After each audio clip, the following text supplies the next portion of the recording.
Hello കൂട്ടുകാരെ, പുതിയൊരു വീഡിയോയിലേക്ക് ഏവർക്കും സ്വാഗതം. എൻ്റെ വീഡിയോ ആദ്യമായിട്ട് കാണുന്നവരാണെങ്കിൽ വീഡിയോ ഇഷ്ടമായാൽ ഒന്ന് ലൈക്ക് ചെയ്യാനും സപ്പോർട്ട് ചെയ്യാനും മറക്കരുതേ. അപ്പോൾ ഇന്നത്തെ എൻ്റെ വിഷയം എന്ന് പറയുന്നത്, നമ്മുടെ ജീവിതത്തിൽ നമ്മൾ എഴുന്നേറ്റ് കഴിഞ്ഞാൽ ചെറിയ ചെറിയ ചില മാറ്റങ്ങൾ വരുത്തി കഴിഞ്ഞാൽ ശാരീരികമായും മാനസികമായിട്ടും നമുക്കുണ്ടാകുന്ന ചേഞ്ചസ് എന്തൊക്കെയാണെന്ന് നമുക്ക് തന്നെ മനസ്സിലാക്കാൻ സാധിക്കും. അല്ലെ, എന്തൊക്കെ മാറ്റങ്ങളാണ് നമ്മുടെ ജീവിതത്തിൽ ഉണ്ടാകുന്നതെന്ന് അറിയാൻ സാധിക്കും.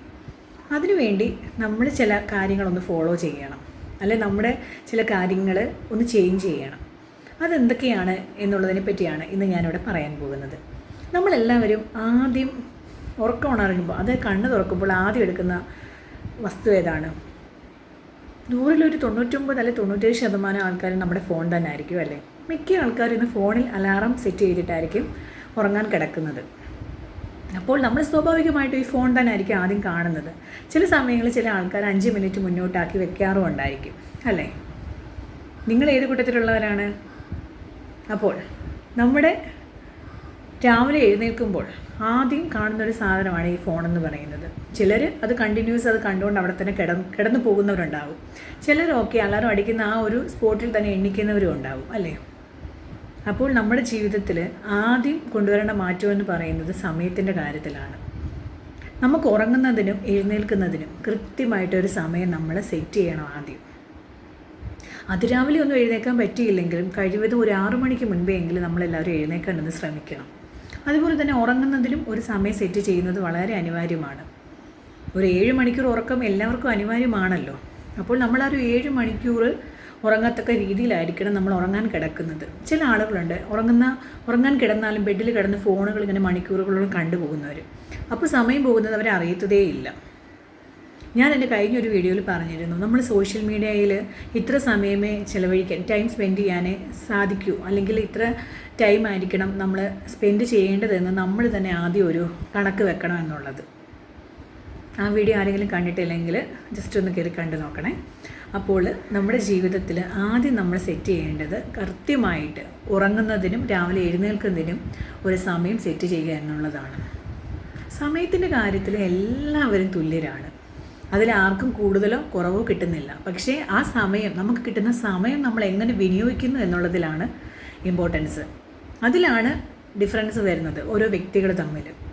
എല്ലാവർക്കും സമയം എന്ന് പറയുന്നത് തുല്യമായിട്ട് കിട്ടുന്ന ഒന്നാണ്, സത്യമല്ലേ? രാവിലെ ഉണർന്നു കഴിഞ്ഞാൽ വെള്ളം കുടിക്കുന്ന ശീലം നിങ്ങളിൽ എത്ര പേർക്കുണ്ട്? നമ്മൾക്ക് പണ്ട് മുതൽ കേട്ടുവരുന്നൊരു കാര്യമാണ്, രാവിലെ എഴുന്നേറ്റ് കഴിഞ്ഞാൽ വെറും വയറ്റിൽ കുറച്ച് വെള്ളം കുടിക്കുന്നത് നല്ലതാണെന്ന്, അല്ലേ? അത് ഓരോരുത്തരുടെ ഇഷ്ടത്തിനനുസരിച്ച് നമുക്ക് കുടിക്കാവുന്നതാണ്. പക്ഷേ എത്ര പേർക്ക് ആ ശീലമുണ്ട്?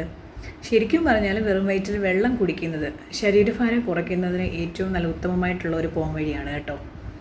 പ്രത്യേകിച്ച് ചൂടുവെള്ളമാണെങ്കിൽ അത് അത്യുത്തമമാണെന്നാണ് പറയപ്പെടുന്നത്.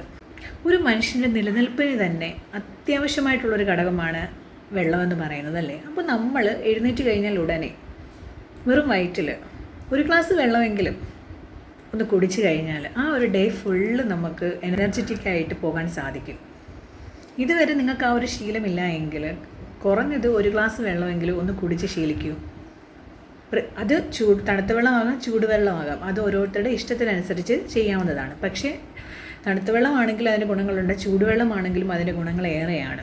ഇങ്ങനെ വെറും വയറ്റിൽ വെള്ളം കുടിക്കുന്നത് വഴി നമ്മുടെ ശരീരത്തിലെ പ്രവർത്തനങ്ങൾ ഊർജ്ജസ്വലമായി കടന്നു പോകുന്നതിന് വളരെ സഹായകരമാണ്. ചൂടുവെള്ളമാണ് കുടിക്കുന്നതെങ്കിൽ 3 ഗുണങ്ങളാണ് പ്രധാനമായിട്ടുള്ളത്. ഗ്യാസ്, മലബന്ധം, രക്തയോട്ടം വർദ്ധിപ്പിക്കുക എന്നീ ഗുണങ്ങളാണ് വെറും വയറ്റിൽ നമ്മൾ ചൂടുവെള്ളം കുടിക്കുന്നത് കൊണ്ട് ഉള്ളത്.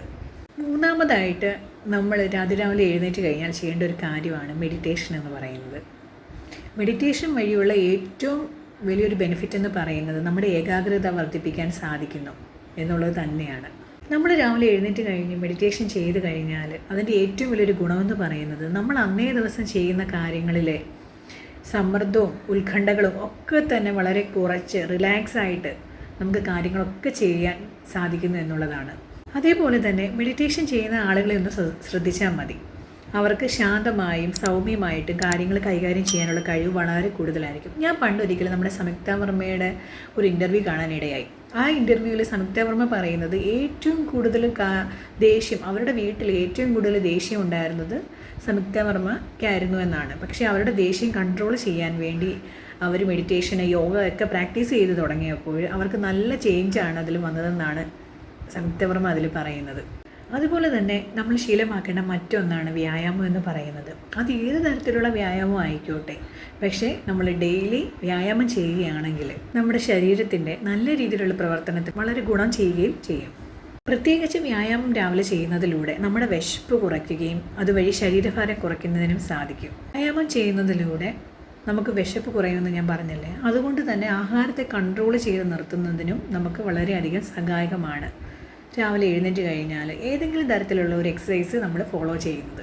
ഡെയിലി റൂട്ടീൻ്റെ ഭാഗമായിട്ട് നമ്മൾ വ്യായാമം അഥവാ എക്സസൈസ് ഫോളോ ചെയ്യുകയാണെങ്കിലുള്ള മറ്റൊരു ഗുണമെന്ന് പറയുന്നത് നമുക്ക് ഉറക്കം മൂലമുണ്ടാകുന്ന മടി, അലസത ഇതൊക്കെ ചെറുത്ത് നിർത്താനും അതുപോലെ തന്നെ മാനസിക അവസ്ഥ വർദ്ധിപ്പിക്കാനും സഹായിക്കുന്നതിന് വളരെ ഉത്തമമാണ്.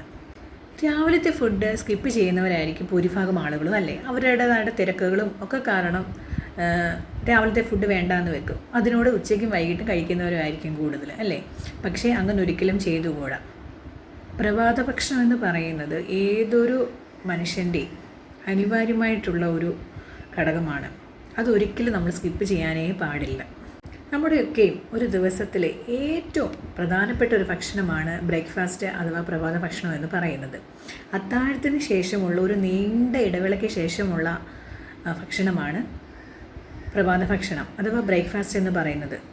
അതൊരു കാരണവശാലും നമ്മൾ സ്കിപ്പ് ചെയ്യാനേ പാടില്ല.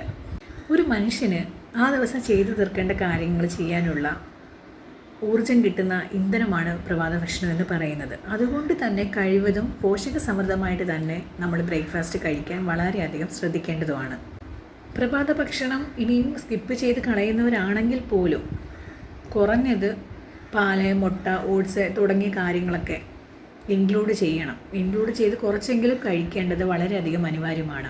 പാല്, പഴം, മുട്ട, ഓട്സ് തുടങ്ങിയ കാര്യങ്ങളൊക്കെ നമ്മുടെ ഫുഡിൽ ഉൾപ്പെടുത്തുന്നു എന്നതുകൊണ്ട് തന്നെ മറ്റു ഭക്ഷണ സമയങ്ങളിൽ കിട്ടുന്ന വൈറ്റമിനുകളെക്കാൾ കൂടുതൽ ഇന്ധനം നമ്മുടെ ശരീരത്തിന് ആവശ്യമായത് ഇതിൽ നിന്നുമൊക്കെ കിട്ടുന്നതാണ്. ബ്രേക്ക്ഫാസ്റ്റ് സ്കിപ്പ് ചെയ്യുന്നതിലൂടെ ധാരാളം ആരോഗ്യ പ്രശ്നങ്ങൾ നമ്മളിൽ ഉടലെടുക്കാൻ സാധ്യതയുണ്ട്. ചിലരെയൊക്കെ ബ്രേക്ക്ഫാസ്റ്റ് കഴിച്ചില്ല എങ്കിൽ പോലും തലവേദന ഉടലെടുക്കുന്നു അല്ലെങ്കിൽ തലവേദന എടുക്കുന്നു എന്നുള്ള രീതിയിൽ സംസാരിച്ച് ഞാൻ കേട്ടിട്ടുണ്ട്. അതുപോലെ ഓരോരുത്തർക്കും ഓരോ രീതിയിലായിരിക്കും ആരോഗ്യ പ്രശ്നങ്ങൾ വരുന്നത്. അതുപോലെ തന്നെ നമ്മൾ ഫോളോ ചെയ്യേണ്ട മറ്റൊരു കാര്യമാണ് രാവിലെ ഉദിച്ചു വരുന്ന ആ സൂര്യൻ്റെ ഒരു പ്രകാശം നമ്മുടെ ശരീരത്തിൽ ഏൽക്കുന്നത് ധാരാളം ഗുണങ്ങൾ നമ്മുടെ ബോഡിക്ക് ഉണ്ടാക്കും. വൈറ്റമിൻ ഡി അതിലൂടെ നമ്മുടെ ശരീരത്തിന് ലഭിക്കുന്നതാണ്. നമ്മുടെ ക്ഷീണം അകറ്റാൻ അത് വളരെ അത്യുത്തമമാണ്. ഈ 5-6 കാര്യങ്ങൾ നമ്മൾ ഫോളോ ചെയ്ത് കഴിഞ്ഞാൽ നമ്മുടെ ജീവിതത്തിൽ ചെറിയ ചെറിയ മാറ്റങ്ങളൊക്കെ വരുന്നത് നമുക്ക് തന്നെ കാണാൻ സാധിക്കും. അപ്പോൾ എല്ലാവരും ഈ കുഞ്ഞു കുഞ്ഞു കാര്യങ്ങളൊന്ന് ഫോളോ ചെയ്ത് നോക്കണേ. ഇത് നേരത്തെയും പലരും പറഞ്ഞിട്ടുണ്ടാകും, എന്നിട്ടും നമ്മളൊക്കെ കേൾക്കാതെ വിട്ട കാര്യങ്ങളായിരിക്കും. ഈ 2024 അവസാനിക്കുന്ന ഈ സമയത്ത് നമുക്ക് ഓരോരുത്തർക്കും തീരുമാനിക്കണം, അല്ലെങ്കിൽ നമ്മൾ ഓരോരുത്തരും ഉറച്ച തീരുമാനങ്ങൾ എടുക്കണം. നമ്മൾ 2025 ഈ കുഞ്ഞു കുഞ്ഞു കാര്യങ്ങളൊക്കെ ഒന്ന് ചേഞ്ച് ചെയ്ത് മുന്നോട്ട് പോകുമെന്ന്. അപ്പോൾ എല്ലാവർക്കും നല്ലത് മാത്രം വരട്ടെ എന്ന് ആശംസിക്കുന്നു. എല്ലാവരും സന്തോഷത്തോടെ സ്നേഹത്തോടെ ഇരിക്കൂ. അടുത്ത വീഡിയോയിൽ കാണാമേ. Bye bye.